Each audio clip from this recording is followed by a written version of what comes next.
谢仙人跪。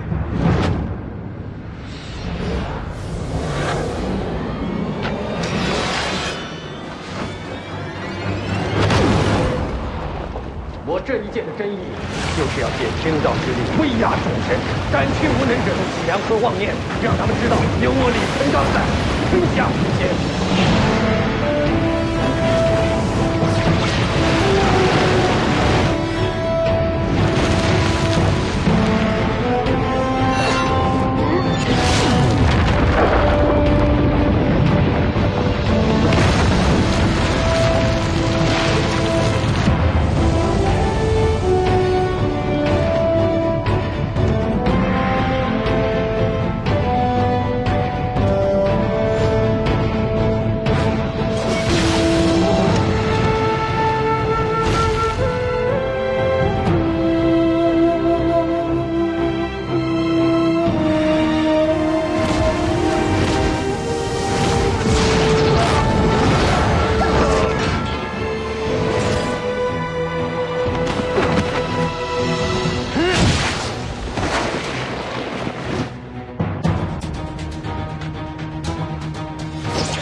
呵呵。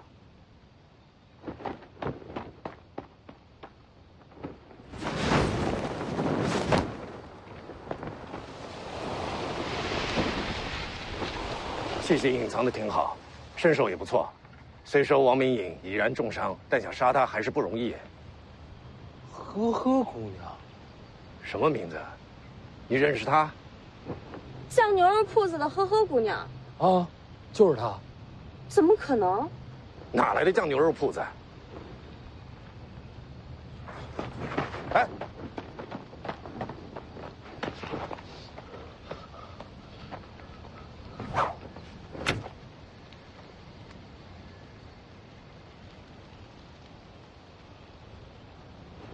能救吗？这丫头为了你连命都不要了，抬上车去，我试着救她。还有凤子营将士，也请前辈束手。 我是剑客，不是郎中啊！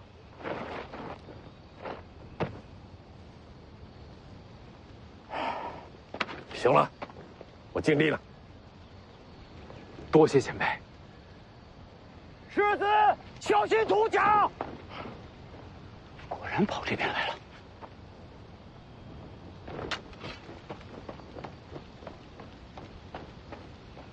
魏爷爷那边战况如何？穆家和霍家全毁了。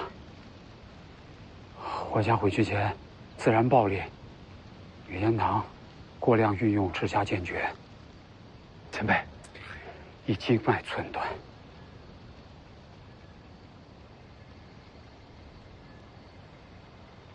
青鸟和凤子营劳请前辈费心，我去那边看看。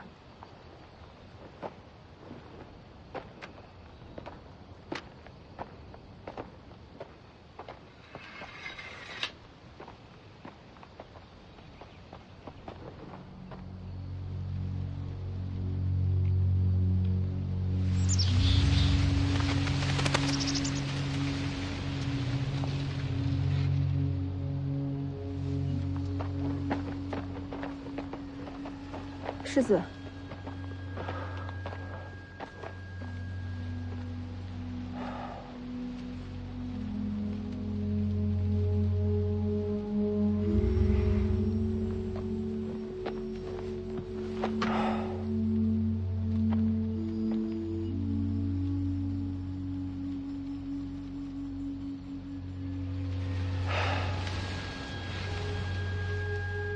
有什么遗愿？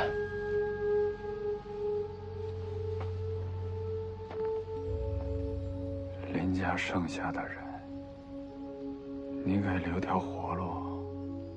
好，我答应你。你呢？死后要不要葬入林家祖坟？姓都改了，有什么资格入祖坟呢？烧了吧，撒江里吧。死都死了，就别让我再见到这些事儿、这些人了。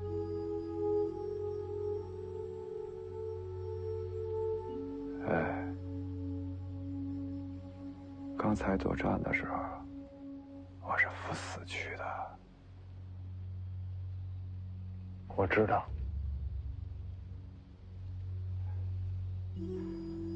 我毁了自己的家族，到最后，连一家人都不接受我。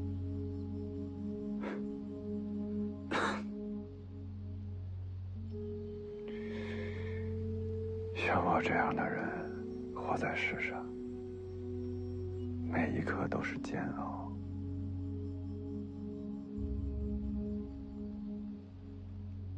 我知道。我说的话做到了吗？没让你受伤是吧？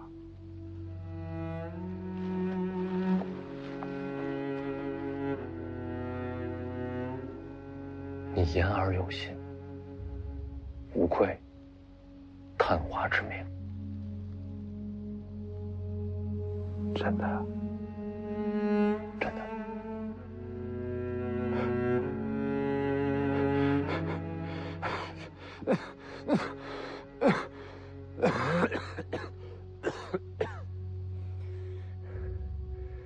人生的这条路就这么走完了。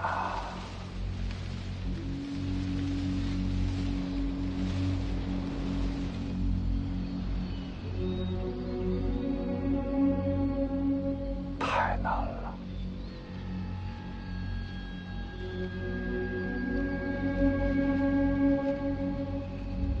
去你的世子，去你的世道！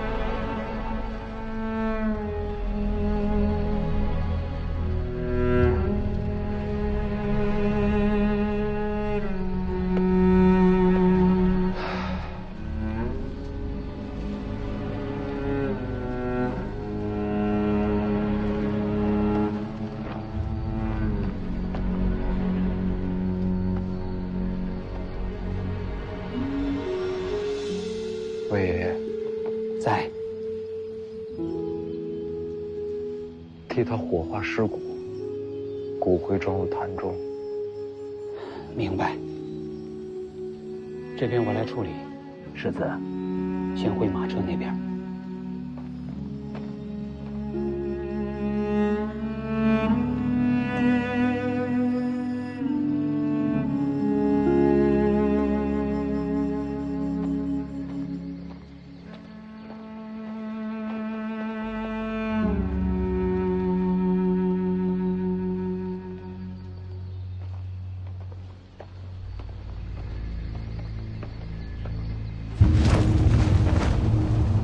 金家，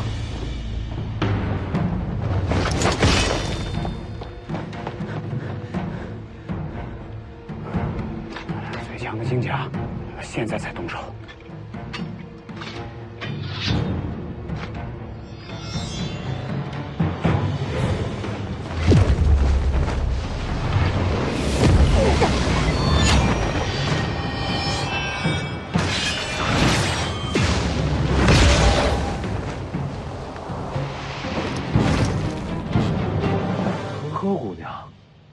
真是你？没想到是你把王敏的消息送到客栈，居然是你救了我，还救了2次。你这手刀怕是比真刀还锋利了。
你有软甲护体得以不死，可我后面那2脚，你应该死了才对啊！你还真把王重楼的大黄庭化为己有了。呵呵，姑娘，我跟你有仇吗？没仇啊，不过有人要花1000两买你的命。靖安王？那你为何要救我？我亲手杀你，才有1000两；别人杀你，我只有500两。我这命还挺值钱。该说的都说了，你可以去死了。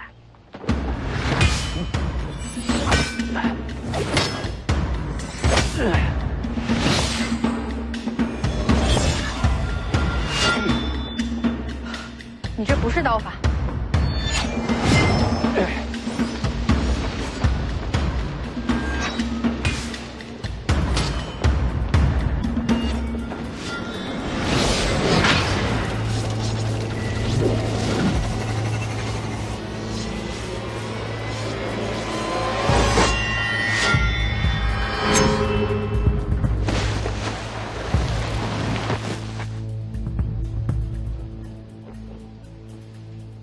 你的伤还能再出刀吗？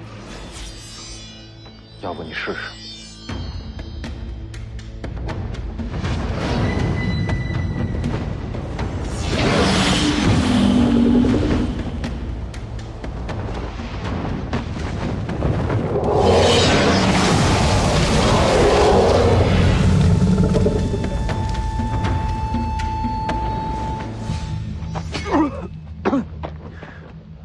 你没事吧？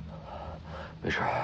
刚才看你用了剑9皇的剑法，剑1到剑9，老皇都留给我了。练了挺久了吧？这可是你压箱底的本事。青鸟没事吧？他的命暂时保住了，那就好。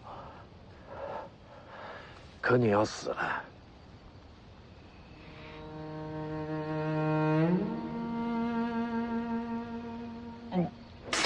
喂，小子，小子！哎呀！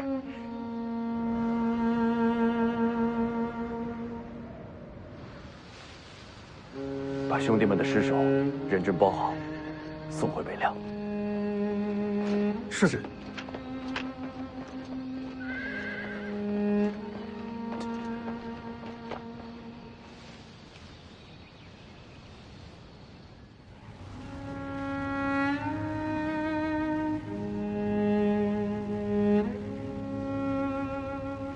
他没事吧？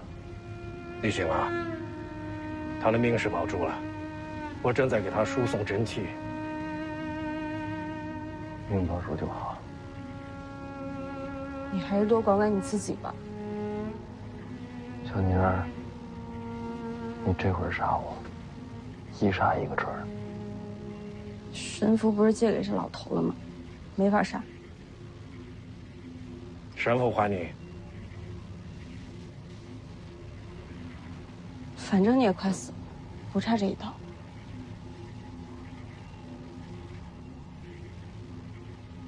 真这么严重？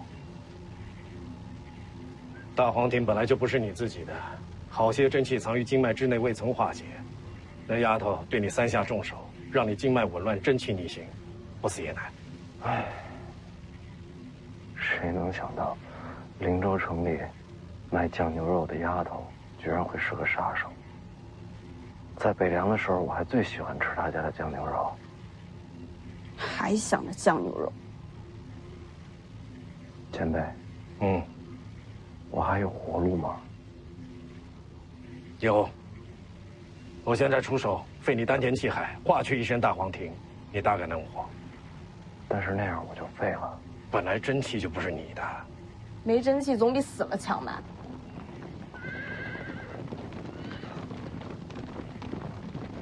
什么声音？好像是骑兵。静安王来。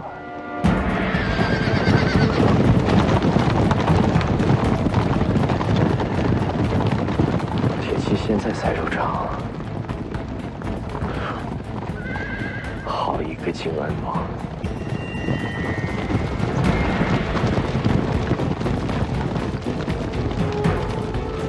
奉这个敬卫。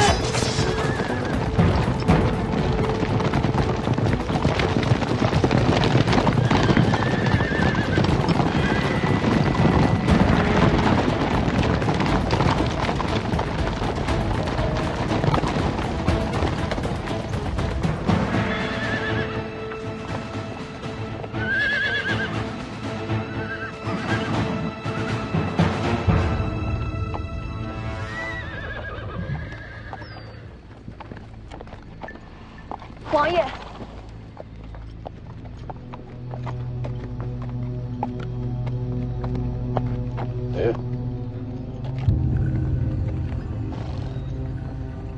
许凤年呢？前辈，帮我看住他们俩。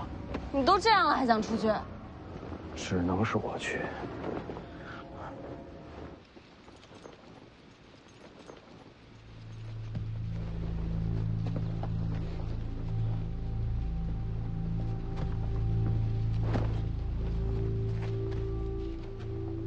王叔，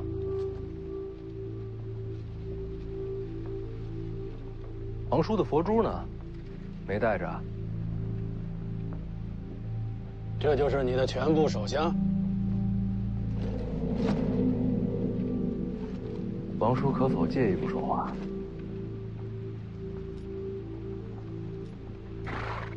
跟过来。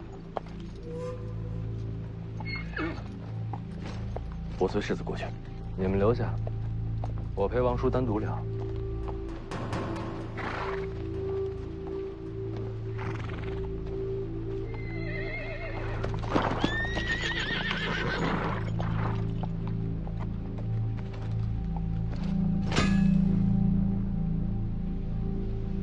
王明银死了，天下第11名不虚传，幸好小侄身边有两袖青蛇的李淳罡。剑神犹在，就在方才那辆马车上。那你还敢跟我过来？为何不呢？留在李淳罡身边，或许你还能保住这条小命。王叔又不杀我，我担心什么？不杀你，我请来天下第11做什么？王叔若真要杀我的话，大军出击即可。何必请什么江湖人士？那你觉得，我让王明营刺杀你，是为什么？芦苇荡这场刺杀，是杀给别人看的。杀给谁看？京城啊，皇帝啊。北凉尾大不掉。青州又何尝不是统领大军？都是藩镇。王叔若不刺杀我一场，当今陛下怎么能对您放心呢？原来你也知道，青州和北凉注定为敌。大势所趋罢了。原来呢，事情很简单，你只要把王灵泉交给我，你就可以离开荆州。可现在，你我都无路可退了。那是徐骁想的办法，我不喜欢，所以我自己找生路。调戏本王王妃，就是你找的生路。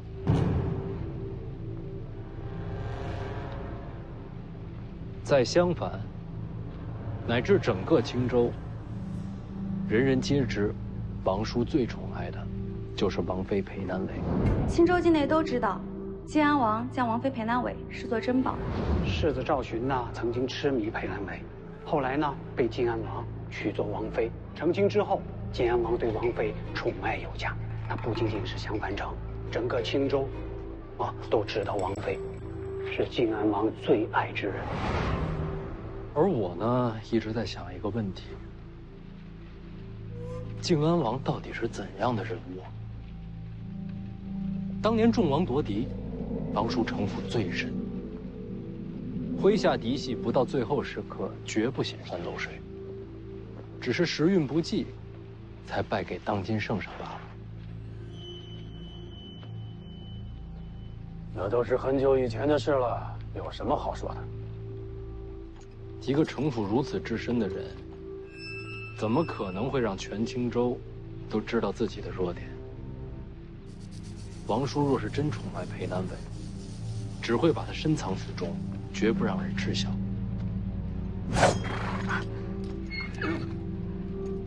你们不知道我是谁吗？退回去！晋安王好慷慨啊，居然让自己的王妃给我们陪葬。一个有弱点的人，自然会让人放心。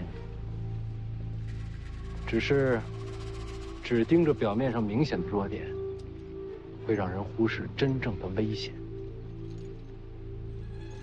裴南伟是我的弱点，只是王爷自己造出来的弱点罢了，推给人前看的。现在聊的是杀不杀你，你跑题了吧？王叔送来的弱点，正是小智的生路。王叔其实心知肚明，一直有一条可以光明正大放我离开青州的理由，而且还不会遭到朝堂猜忌。宋直千里。当我看到这4个字的时候，我就和裴南伟说了，王叔的这句话有2层意思。2层意思。第一层好解释，千里向下，视为九泉。王叔想要送我归西。第一层嘛，是给天下人看的。我调戏王妃，惹来杀身之祸。第2层意思呢？这第2层意思，王叔是在送礼，把礼物送给小侄，送至千里之外。礼物是什么？那自然是裴南伟了。本王把自己的王妃送给你，这才是王叔不杀我最好的理由。小侄好色荒唐，胆大包天，不仅调戏王妃，还把人掠走了，最后以王妃性命要挟王爷。王爷无奈，只能放我离开青州。更妙的是，这一放之后，朝堂绝对不会担忧青州和北凉暗中联盟，毕竟夺妻之恨绝无转圜余地。若本王真的想放你走，又为何要闹这出芦苇荡刺杀呢？不刺杀的话，朝堂怎会安心？假刺杀，刺杀不假。我若真的死了，那就说明我没资格做王叔的盟友。盟友？有深仇大恨做掩护，青州和北凉未来或可同舟共济。前提是等你继位北凉王。王叔就不想试试，再去争一争的位置？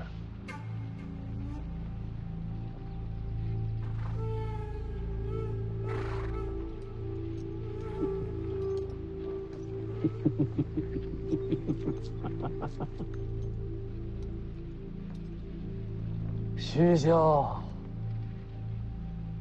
生了一个好儿子。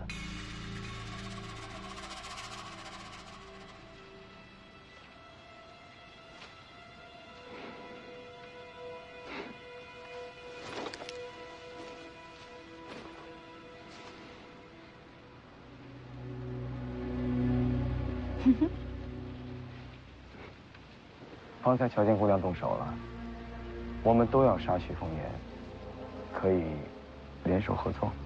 1000两黄金都是我的，滚！不然杀了你。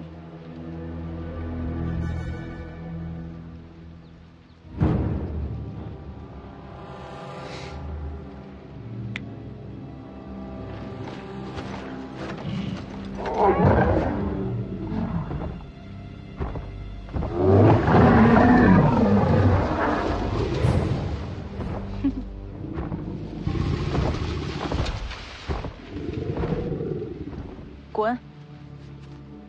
好嘞，那我就先滚了。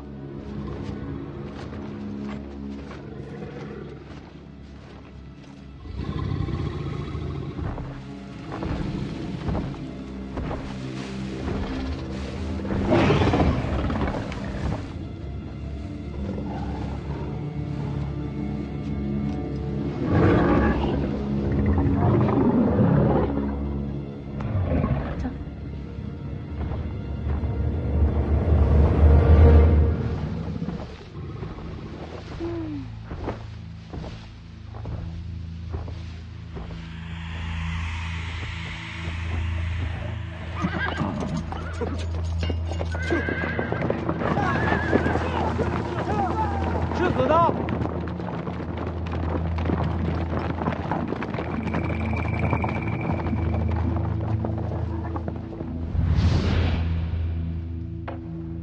这本刀谱是本王从武帝城求来的。既然你使刀，总会用得上。那这木盒呢？里边是半柄木马牛，李剑神的佩剑。正是。虽然被王仙尊折断，可就算是断剑，在剑神手中也是神物。提前准备。您是早就知道李淳刚与我同行，就知道李淳刚在，才放心让天下第11出手刺杀。刺杀就得真实，可是也不能让你的脑袋真的搬了家，不然徐骁那个老疯子，铁定马踏青州。王叔，我是想礼佛，可没打算自己去西天极乐呀。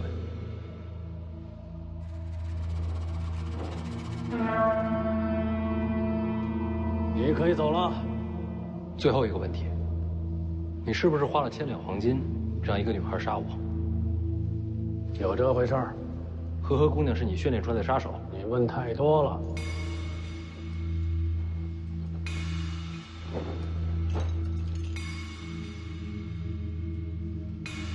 最后一个忠告：不要带裴南伟去武帝城。这个女人有问题，我怀疑她是故意接近我儿子，所以我干脆先把她娶了。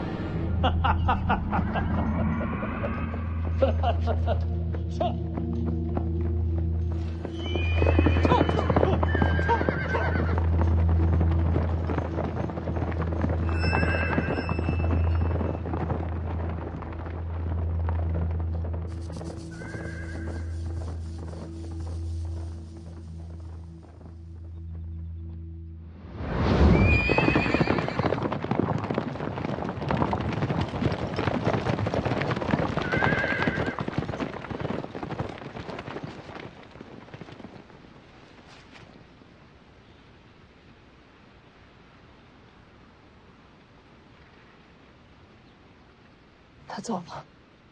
没错，把你留下了。你就不想问问，我准备对你做什么？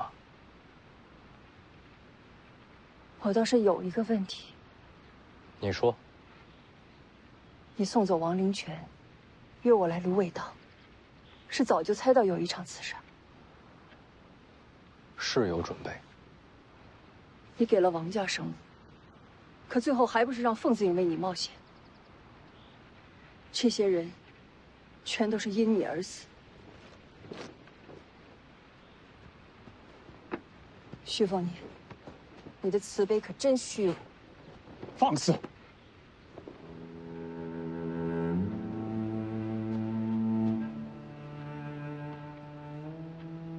这不一样。怎么不一样？凤子营100人随我出北凉，与中域副将洪甲战死45人，春神湖船战又有2人牺牲。今日一战，所剩者不足10人。这些战死者和王伯一家一样，都是我北凉子弟，但他们身本不同。王伯一家是普通人，而凤子营是军人。军人的意义，就是用自己的血和剑，保护像王伯一家这样的普通人，平安无恙。所有的这些牺牲，我记在心里，我很难过。但如果再来一次的话，我还是会这么选，因为我无法逃避，我也不会逃避。自始至终，我徐凤年都和他们一起并肩作战，一同面对上司。能与世子并肩作战，是凤子营的荣耀。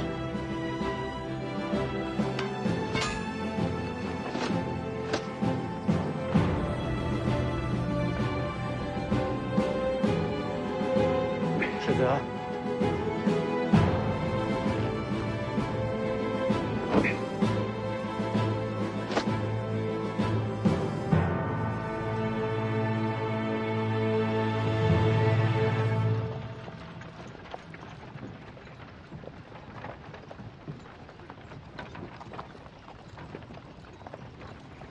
青鸟还没醒，人在那辆车上，有人守着。幸亏我撑住了，要是让靖安王看出我身受重伤，还不一定能放我安全离开。你倒是做了个好买卖，一早就想着劫走王妃。要不是靖安王给机会，也不会让裴南伟来芦苇荡送信，大家心照不宣罢了。你和那老狐狸心照不宣，一窝火。他是狐狸，本世子是雏凤，反正都是禽兽。你这画风越发犀利了。说到禽兽，我想起个事儿。什么事儿？还记得在青城山遇到虎魁被杀，那时候我在林里走散，见到有人骑着巨兽呼啸而过。也不知道是什么杀了虎魁。我看见了，从我跟前跑过去的。长什么样？跑太快没记清楚，就记着黑白杂色，而且背上还背了个人。现在想想，那背影和刚才刺杀你的那个丫头特别像。你是说虎魁是呵呵姑娘杀的？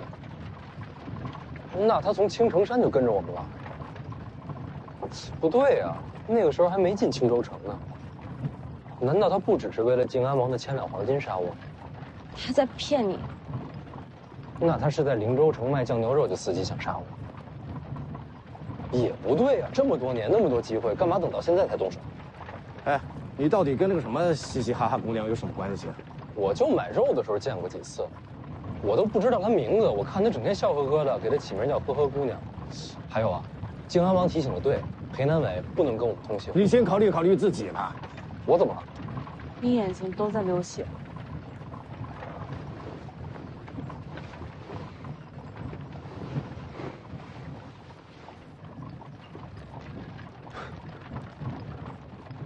这便是七窍流血吗？听说过这词儿，没想到有一天自己亲身体验。再体验下去就得死了。前辈，除了上次说的毁丹田，还有什么生路？有，请前辈明示。消化真气，脱胎换骨就能活下去。脱胎换骨。大黄庭在你体内潜藏，日积月累的慢慢融入经脉，虽然稳健，可消散的越快。本来按照这样下去，最后你能接受的最多也就3成。如今那个丫头将你重伤，气息紊乱。如果你能够趁此机会强行吸收，成功之后，大黄庭你起码能吸收5成以上，这对你来说就是脱胎换骨了。也就是说，不但能活，功力还能长。不，强行吸收是置之死地而后生啊！经脉冲破，有如千刀万剐，那种痛你能熬多久啊？需要挺多久？不知道需要多少时辰，这期间每一刻都有如伸手刮血。一旦开始，便无退路。只要你放弃了，立时经脉寸断而死。这种痛，不是人熬的。我想试试。你身为北凉世子，已然位高权重，就算你不会武功，你何必冒这种险呢？老黄挑战王仙芝而死，总有一天，我要替他再战一场。就为了见九皇？我娘的死，凶手为之。将来，我要亲手为他报仇。决定了。是。这是你自己选的路，死了不能怪我。不怪前辈，是我自己找死。你不劝劝他？换了我也这么选。行，把衣服脱了，选个舒服的姿势坐好。小子，你坐稳了。我现在将真气帮你导入经脉，之后就靠你自己熬了。多谢前辈。来。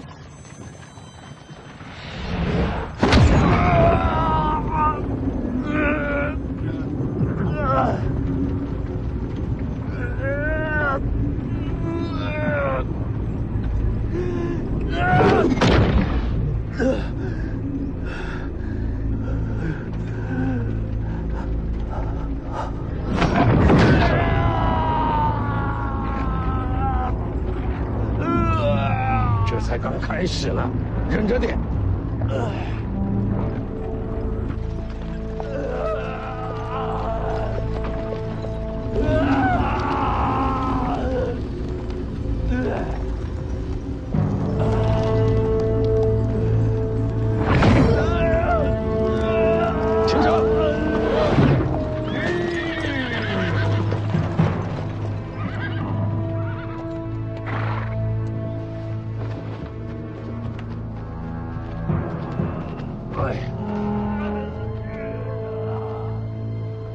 前辈，你们帮不了他的，这千刀万剐，要他自己扛。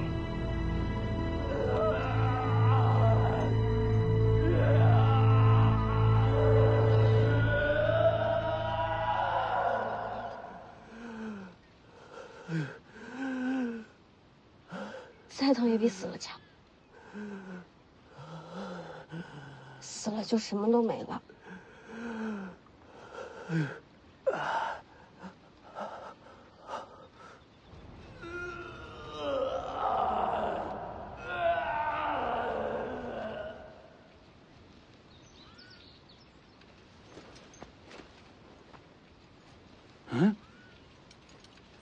怎么没声了？疼了那么久，怕是喊不出声，也没力气动了。这都几个时辰了，还要熬多久啊？那得看他自己。那熬不住呢？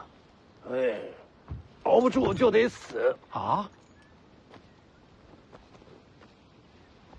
前辈，世子若死了，我们这些护卫怕是都要陪葬。还请前辈救世子一命。没办法。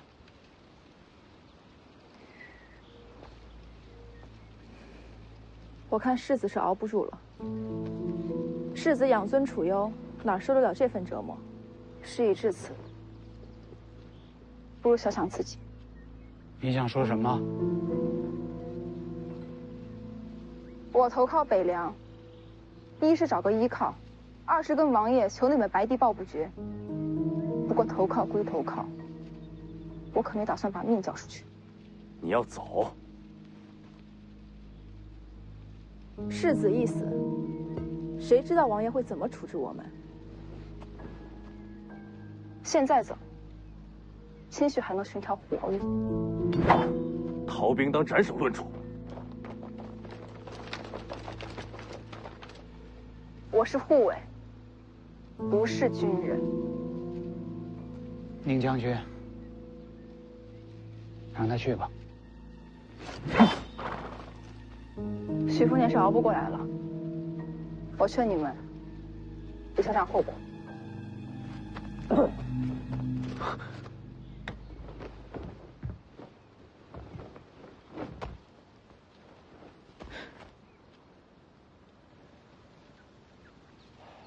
这就尴尬了。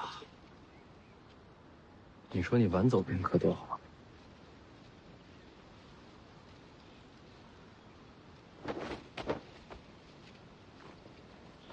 请世子治罪。我以为你会逃。既然世子没死，留下来，好处会多一些。起来吧。世子，这种人留不得。我会把那本《白帝抱朴诀》给你。舒修愿为世子效死。这就是场面话了。你我都清楚，你不愿意死的。不过没关系，用人嘛，不一定非要同生共死。北凉那么大，怎么会容不下一个舒修？徐骁之后又是世子，北凉气数当心。这附近有溪流或者水潭吗？这衣服都粘上了。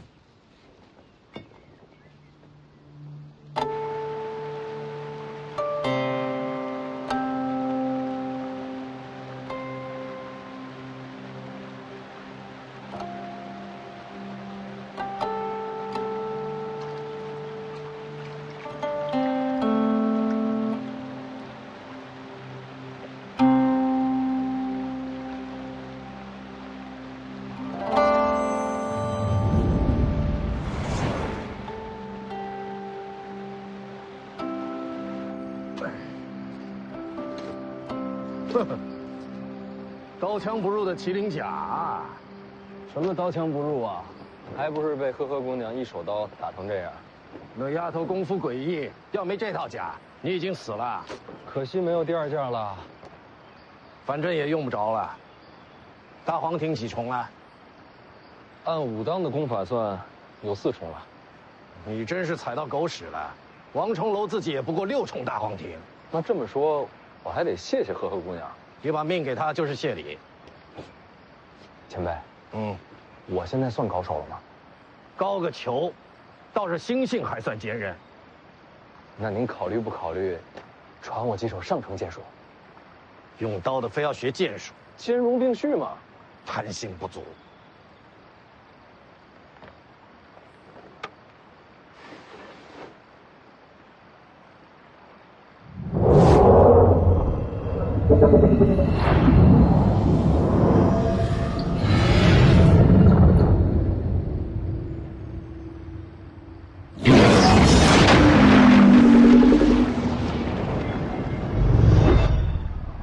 这就是两袖青蛇，到武帝城之前学不会，就是跟你无缘。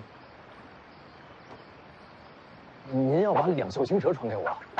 传就传呗，你也未必能学得会呀。看什么？庆安王不是把木马牛还给您了吗？怎么还拿着木剑？我给扔了。扔了？为什么？断了的剑，拿它做啥？那可是名剑，你舍得？到我这境界啊，铁匠铺找把钝剑拿着一样是剑神。您什么境界啊？天不生我李成钢，剑道万古如长夜。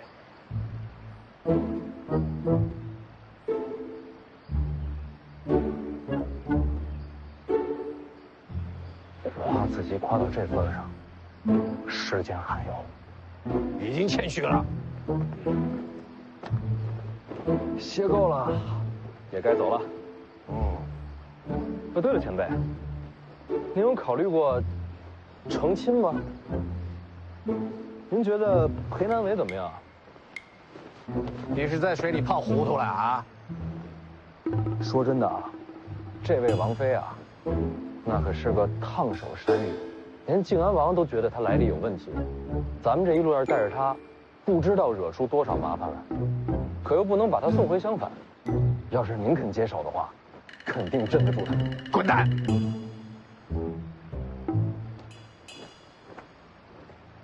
魏爷爷，世子，前辈，青州骑兵追来了。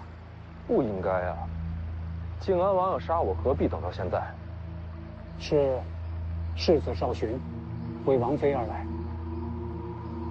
看看，麻烦来了。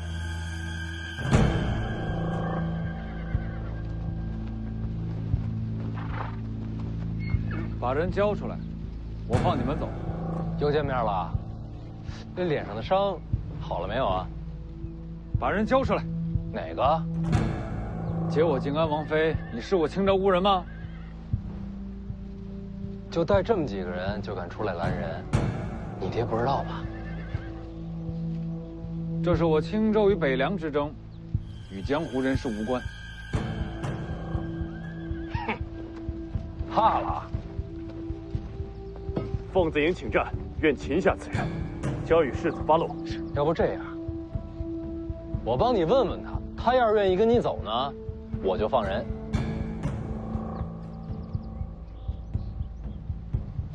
你都听见了，想不想跟世子回襄樊？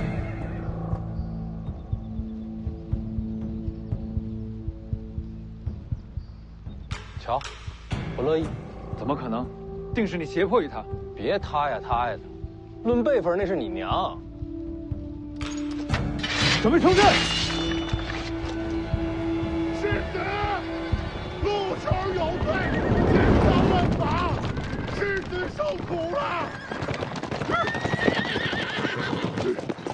世子，世子，陆球来晚了，世子，世子快给陆球看看，世子受伤没有啊？啊，后边没有。有山这怪物也来了，还有李淳刚。这个怎么杀小舅子？太难了吧！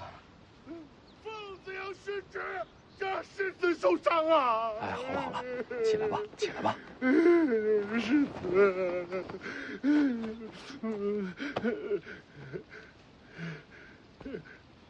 子，谁呀？啊，靖安王世子来冲阵的。那可真好啊！哎，楚禄山，你身为三品武将，怎敢私自带兵出北凉？废话这么多，宰了吧？人家毕竟也是个世子，宰了说不过去。这好办呐，全宰了，再放把火烧得个干干净净。都听见了，你这会儿走还来得及，一会儿打起来，我可拦不住他。世子，楚禄山以残暴出名，真要骑兵对冲，恐怕难以取胜。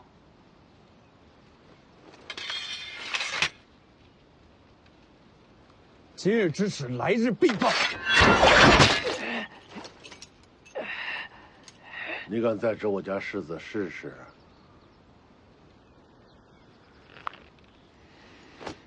回襄樊。等会儿，你别得寸进尺啊！都管我呀！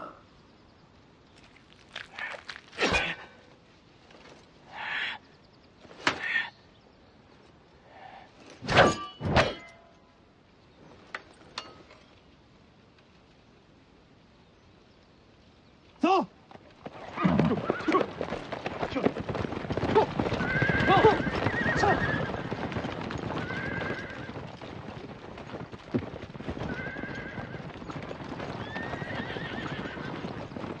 还是世子宽仁。要我说，这种货色宰了也就宰了。你怎么来了？密夫让我来的。徐骁啊，他不是在京城吗？义父说有药鹰送来见罪，我便率本部骑兵来青州寻世子啊。哪儿来的药鹰？我也不知道，反正那天我看见药鹰来了，我就出发了。还好让我赶上，没让世子受委屈。等会儿，他让你来青州干什么？他没说呀，只说让我听世子吩咐。要不，我随世子去武帝城吧。胡闹！那世子说我该做些什么呀？回北凉。啊？我这么大老远来的，你让我回去了？要不，你让他们回去，我一人留下。你是从三品闯青州已经是极限了，再跟着我京城怎么想？那我就辞官了。胡扯！干交代。世子，闭嘴！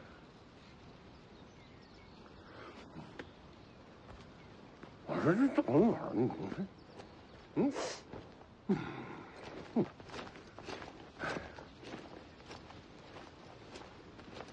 等等。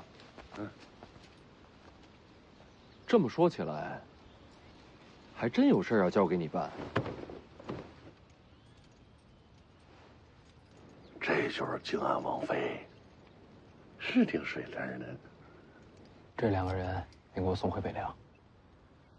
把我交给楚禄山，还不如杀了我。哎，你瞧瞧你这什么名声！王妃放心，虽然我楚禄山什么脏事都做过，但唯有一样，世子交代过的人打死不碰。青鸟送回府上，好好调养。至于他嘛，毕竟身份特殊，不能留在府里。不如我寻个院子，把他藏在胭脂郡。倒也可以，不过得保密。陆球明白，谁都不说，好好守着，就等世子回来慢慢享用。什么叫我慢慢享用啊？这位论辈分是我婶婶，所以我才要保密呀。少废话，把人看住就行。遵命。我知道你身上藏了秘密，等我回了北凉，慢慢问你。世子，你醒了？我不回去。你身上有伤。青鸟愿随世子同行。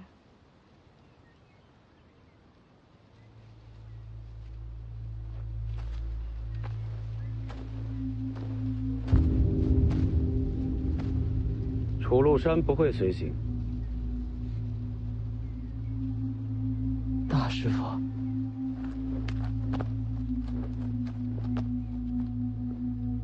您要亲自出手？我不能露面。您不出手，还有谁能从李成钢手上杀徐凤年？就算我出手，也未必能胜过李成钢。啊？那可怎么办啊？如今5具福将红甲，就剩下1具金甲了。去龙虎山吧。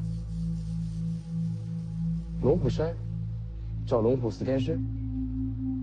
去后山深处，无底潭边找钓鱼人。要直面李成钢，只有靠这一位出手。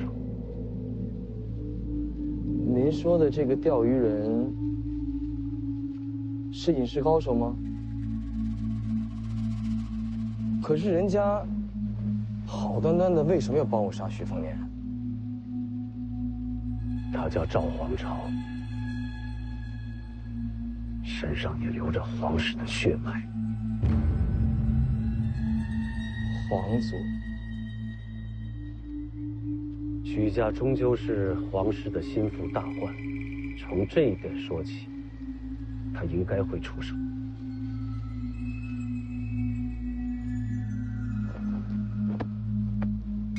徐凤年一死，我得亲自在旁推波助澜，才能让徐骁反出京城，导致天下大乱。你就有了夺取社稷的一线机会。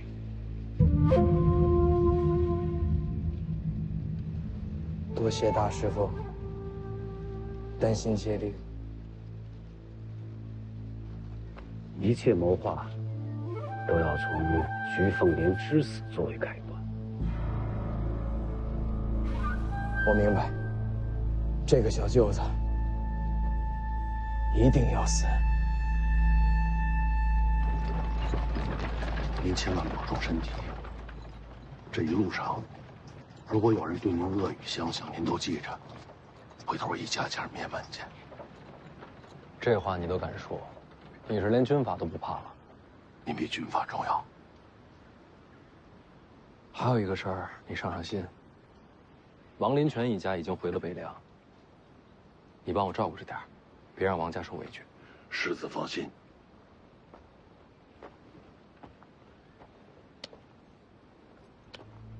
吕钱塘战死在芦苇荡，这是他的骨灰。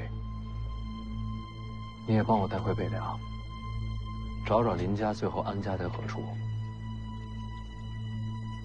他临死前说，想把自己的尸骨撒在江里，但我觉得他还是想回家的。让他回家吧。我一定办好。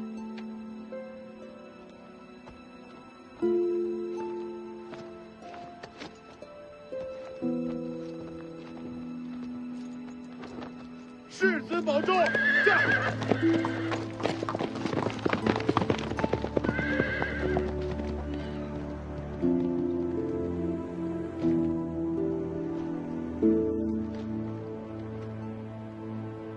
于右威到哪儿了？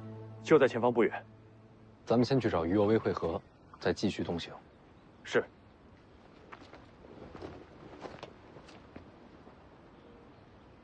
你呀，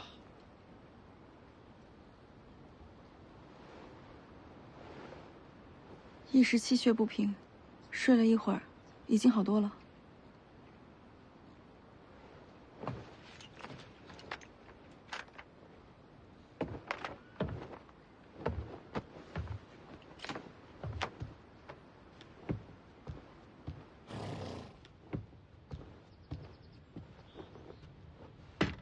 世子，我还可以驾车的。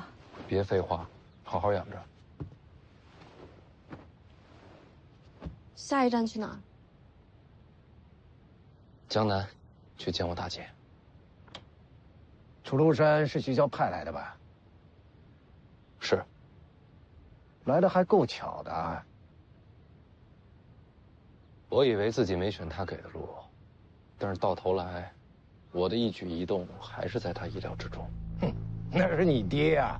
天底下没有比他更了解你的，他跟你织的网啊，你逃不掉的。出发！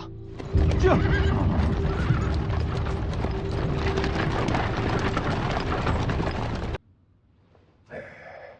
青州的消息传过来了，你儿子色胆包天，竟然把靖安王妃给掳走了。我听说啊，靖安王是一怒之下砸了佛堂，还请了天下11王明银出手刺杀。倒是没想到，你竟然把李淳罡都请出来了。你儿子李王妃要挟，靖安王只能放他离去。可这一下子，你们北凉和青州的仇可就结深了。恨北凉的人多了去了，不差一个赵恒。哎呀，你和世子如此荒唐，你怎么想啊？我没什么可想的，那得看看陛下怎么想。陛下很高兴。哦，如此荒唐的世子，对陛下来说很适合北凉。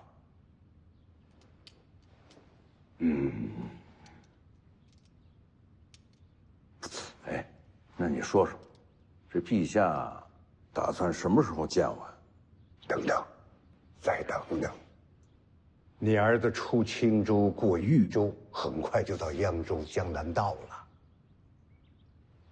凤年这孩子重情，啊，老想去看他那个大姐。江南的消息你知道了？我人在京城，眼瞎耳聋的，我能知道什么？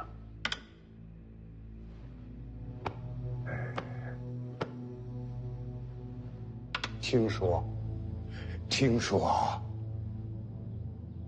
你的大女儿在江南道行事放荡，与别人私通。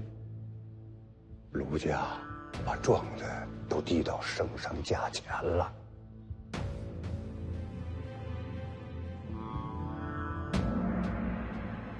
这一步绝了！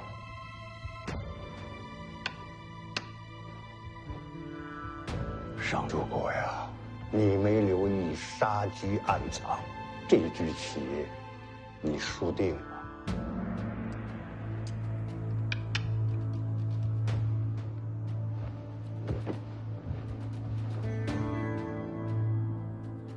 没救了。你知道什么样的棋手最可怕吗？一步失算，料敌先机。哎，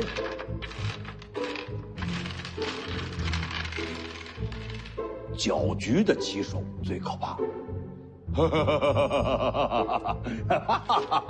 不算，重来。时候不早了，我先走了。哪儿去？我告诉你，今天我要不连胜你3局，你哪儿都去不了。你看姐姐，被我都给你准备好了。啊，我呀，来吧来吧啊！哎，阿弥陀佛，阿弥陀佛，阿弥陀佛。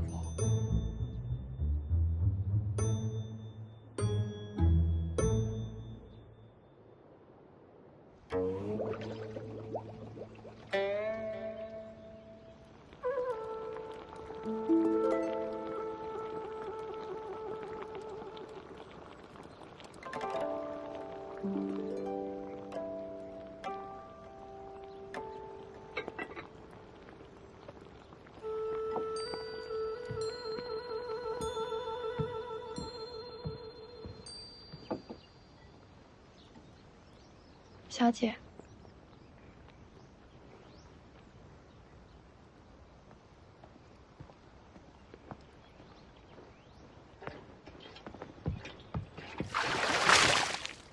你做什么？卢家门风清正，到头来被你这个放荡女坏了家风。徐之火，你在外面勾引男人，闹得全城皆知，简直是不知羞耻。羡慕吗？你这个无耻荡货！可怜呐，你怕是想做荡货，也没人要。我撕了你个嘴！做什么？你放开我！二乔，让开！放开我！不是要撕了我的嘴吗？请吧。你以为我不敢是吧？我就赌你不敢。动不动手啊？书还没有看完呢。卢家娶了你这种女人，简直是家门不幸。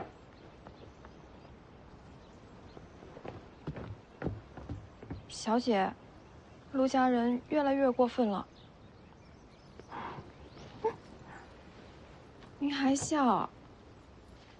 我当然要笑了。我今天心情特别好，因为我弟弟要来了。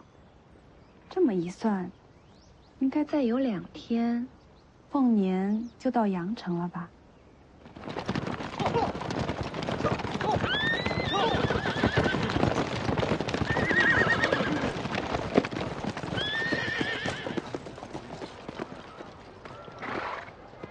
终于到了。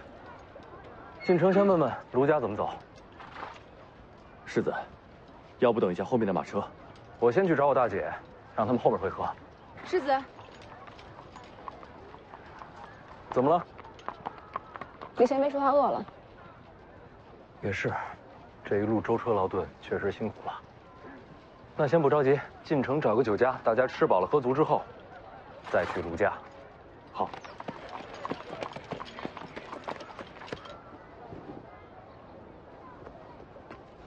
世子已经去接李前辈他们了，车马慢了些，咱们先吃。别好。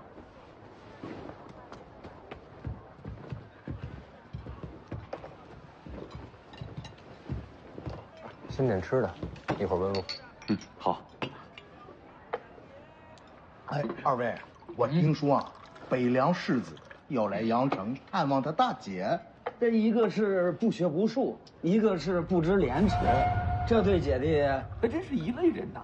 我听说啊，这程斋先生的夫人将徐之虎骂作是两脚香炉，这件事啊，京城都知道了。你是有所不知啊，在宫里啊有个娘娘，跟程斋先生的夫人是同族，按辈分算啊，娘娘叫她一声侄女。徐之虎他这般浪荡，他卢家这点脸面往哪儿放啊？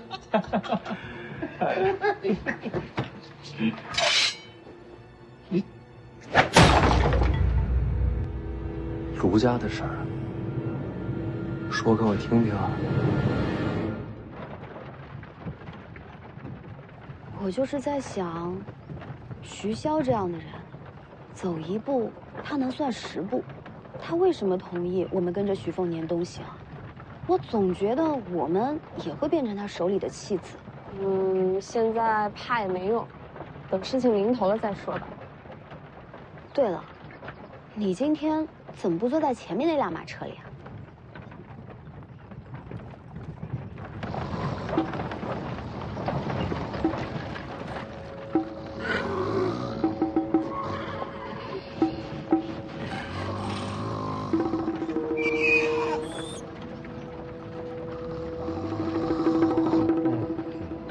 一代剑神还打呼噜，吵死我！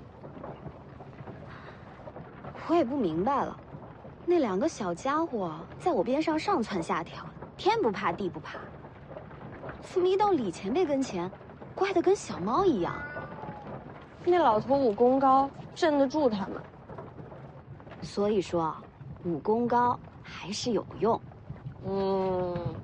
当年西楚高手如云，最后还不是灭国了？那是北凉太可怕。国战初时，咱们楚国还是占了上风。我听说杀了黎阳朝不少大将。当年卢家嫡子领军被擒，被父王赐死了。哪个卢家？你说阳城这个徐之虎的婆家，那跟你不是深仇大恨啊？他们又不知道我身份，别担心。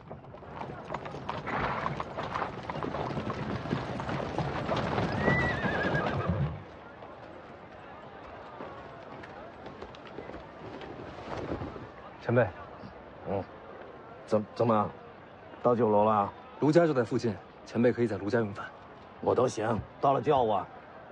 到了卢家之后，麻烦前辈帮我照顾好他家。还有，千万别让卢家知道江离的身份。你不跟着去啊？我要去江心郡找一个姓刘的人。要杀人？要弄清楚，他跟我姐到底什么关系？刘先生和徐之虎什么关系？你们都还不知道啊？是有了私情吗？刘先生是何等人物，文采经世，家学渊源。哼，这大伙之前在报国寺遇上了这没脸没皮的勾引人家才子，刘先生嗤之以鼻，根本就不理睬他的。然后可巧，被这刘先生的夫人给撞见了。这刘妻可不得了啊！听说跟娘娘都是亲戚关系。听说娘娘叫她侄女儿，那可不是嘛？怎么能容得下这种荡妇啊？你们猜怎么着？直接呀，一个巴掌就打上去了，打的是解气。如今阳城人尽皆知，我们卢家有这么一个儿媳妇了。不是这样的，当时并非如此。哼，你还想替他抵赖啊？走走走，公道自在人心。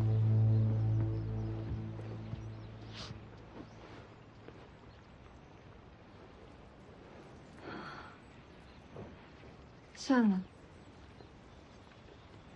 受委屈、被误解，心里自然会很难过。但是你要记住，千万别哭。眼泪啊，要留给心里最重要的人，知道了？嗯。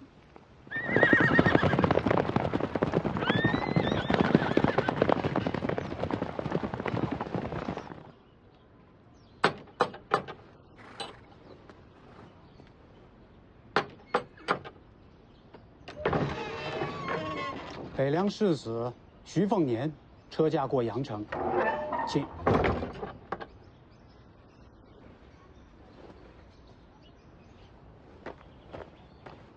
打听过了，这里确实刘丽婷的住处。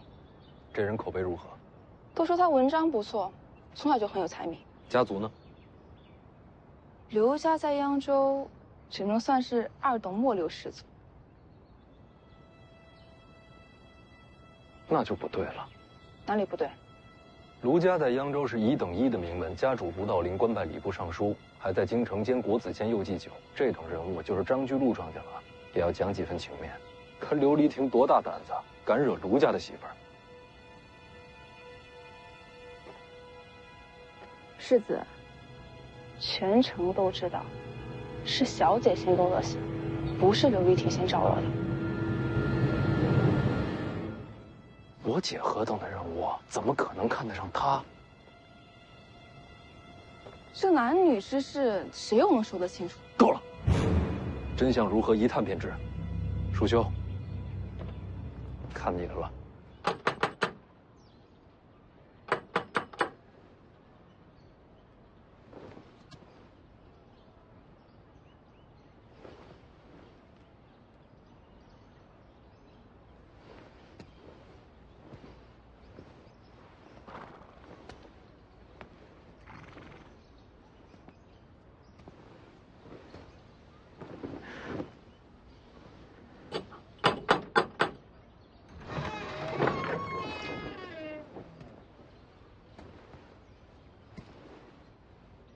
阁下是？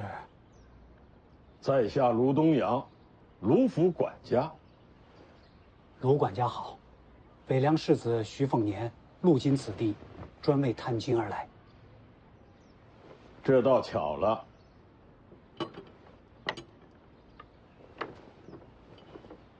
卢府今日不会客，各位请回，择日再来。啊，我等初到阳城，并无住处。这与我何干？或者卢管家帮忙通报我家小姐。徐之虎败坏家风，有何颜面出来见人？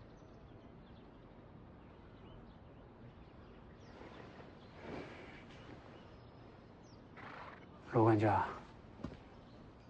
无论真相如何，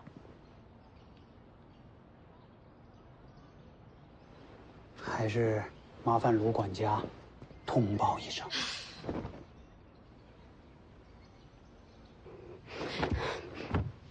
你干嘛？这家伙故意羞辱人啊！关你什么事啊？看不过去啊！哎呀，你忘了卢家和楚国的仇了，还往外跑，你不怕他们认出来？那时候我才多大，谁认得出来？都说北凉荒蛮之地，果真不懂礼数。我说的还不够清楚吗？今日不会客，我通什么报啊？哎呦，这魏舒阳也是窝囊，这都不发火。卢家和北凉结亲，那就是天然的盟友。魏舒阳要考虑两家关系，不会乱来的。哎呦，哎呦！借把刀。你好大的胆子！别闹太大。这是阳城，这不是你们北凉。北凉行事待人，其实一直都很简单。待我以礼，还之以礼；待我刀兵，还之刀兵。卢管家莫怪。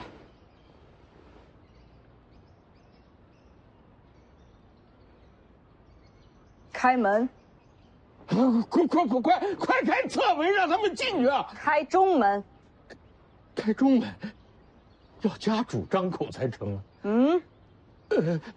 我真做不了这个主，要不我去给你问问。不用麻烦了，把中门给我拆了。啊！